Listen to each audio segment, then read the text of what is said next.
जो लोग बहुत ज़्यादा आपको पता है कि इंटरेस्ट लेते हैं, सूद लेते हैं, उसमें क्या आप समझते हैं कि उनके लिए क्या इस्लाम में, क्योंकि ये तो एक खुली जंग है अल्लाह से, जी बिल्कुल, उसमें क्या आप समझते हैं कि हाजी मोहम्मद साहब ने हमसे सवाल किया कि भाई जो सूद लेता है और जो देता है वो दोनों के लिए क्या हुक्म जी है? बिल्कुल। देखिए, सूद जो है ना हमारे माशरे का बहुत बड़ा बिगाड़ है, बहुत बड़ा।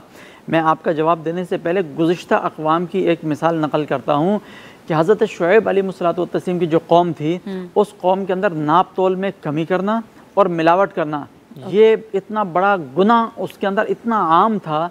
अल्लाह रब्बुल इज़्ज़त ने उस कौम के ऊपर अज़ाब नाजिल फरमाया। और सूद के मुतालिक आपने सवाल किया, अल्लाह रब्बुल इज़्ज़त कुरान मजीद फ़ुरक़ान हमीद में इरशाद फरमाता है, यमहक़ुल्लाहु रिबा व युर्बिस सदक़ात। सूद जो है, रिबा जो है वो मिटा दिया गया और सदक़ात जो है उसके मुतालिक इरशाद फरमाया उसे बाकी रखा। सूद के लेन देन के मुतालिक हदीस मुबारक है, रब इरशाद फरमाते हैं गुनाह के 70 दर्जे हैं, 70 दर्जे सूद के गुनाह के। फरमाए सूद के गुनाह के 70 दर्जे हैं और उसमें सबसे कम तरीन दर्जा जो सूद का, यानी सूद का जो कोई काम करता है उसको 70 गुनाह मिलेंगे, उसमें जो सबसे कम तरीन दर्जा वो माज़अल्लाह वो फरमाया गया हदीस मुबारक में, वो ये है कि कोई शख्स माज़अल्लाह अपनी वालिदा के साथ ज़िना करे।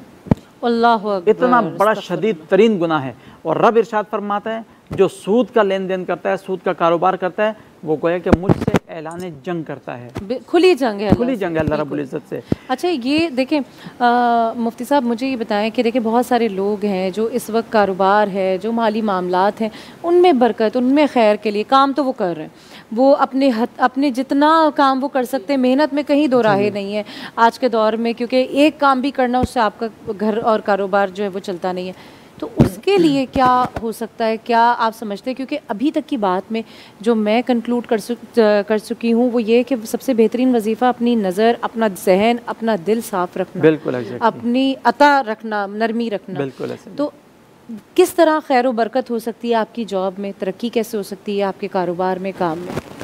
देखिए, हम अगर दुनियादारी की तरफ भागते चले जाएंगे ना, अच्छी बात है, जितना दुनिया के अंदर रहना उतना कमाना चाहिए, तो इंसान का नफ्स और पेट है ना, ये कभी नहीं भरता है।